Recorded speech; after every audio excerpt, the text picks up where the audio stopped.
मुलांनो, आज आपण फ्रॅक्शन अपूर्णांक नंबर लाईनला कसा दाखवायचा ते बघणार आहोत।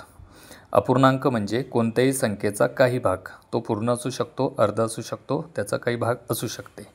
तर या ठिकाणी आपण घेतलेला एक संख्या 4/5 म्हणजे एक संख्या आहे, त्याचे आपण टोटल 5 भाग केले आणि 5 पैकी आपल्याला एक घ्यायचा आहे।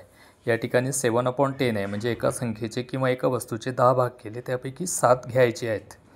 या ठिकाणी 2 and 1/2 2.1/2 म्हणजे ती जी वस्तू असेल ते पूर्ण 2 आहे आणि त्याच्यानंतर त्यामध्ये त्याच वस्तूचे 2 भाग करून एक घेतलेला आहे म्हणजे अर्धा भाग 2 आणि हा अर्धा म्हणजे अडीच भाग आपल्याला नंबर लाईनला दाखवायचा आहे।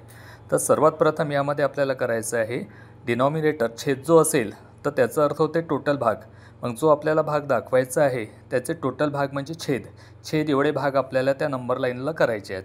आता या ठिकाणी आपण एक युनिट घेतलं म्हणजे एक वस्तू झालेली आहे आपली, 0 पासून 1 पर्यंत एक वस्तू झालेली आहे आणि याचे टोटल करायचे आपल्याला 5 पार्ट। म्हणून मी काय केलं, 0 पासून 1 पर्यंत समान मापाचे 5 भाग केलेत। ओके, त्यानंतर आपल्याला घ्यायचे 4 भाग, तर आपण इथे 4 भाग मोजणार, 1 2 3 आणि या ठिकाणी माझं थोडंसं हे झालेलं आहे, या ठिकाणी जो भाग होणार आपला हा झाला आपला 4/5। दुसरी संख्या पाहूया, या ठिकाणी छेद आहे 10 म्हणून एक त्या संख्येचे किंवा त्या भागाचे आपण टोटल 5 छोटे छोटे भाग केलेले आहेत 10 आणि 10 पैकी आपल्याला घ्यायचे आहेत 7 भाग। म्हणून या ठिकाणी हा पहिला भाग 1 2 3 4 5 6 and 7 म्हणून हे झालेले आहे 7/10। या ठिकाणी 2 पूर्ण आहेत, या ठिकाणी 2 भाग पूर्ण आहेत आणि एक भाग आहे अर्धा भाग घ्यायचा। तर आपल्याला पहिले 2 बघायचं, तर या ठिकाणी प्रत्येक एका भागाचे आपण छेदा एवढे सारखे भाग केले। पहा इथं पण 0 ते 1 2 भाग केले, 1 to 2 इथं सुद्धा 2 भाग केले, 2 to 3 इथं सुद्धा आपण समान 2 भाग केले।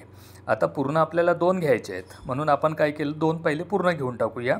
हा झाला 1 आणि 2 म्हणजे हे झाले 2 पूर्ण भाग आणि त्यानंतर काय करायचं आहे, 2 पैकी एक घ्यायचा आहे। त्या ठिकाणी कोणता भाग आहे हा झाला 1 आणि हा झाला 2, 2 पैकी किती भाग घ्यायचा आहे आपल्याला, इथपर्यंत घ्यायचा आहे। हा झाला आपला 2 आणि 1/2।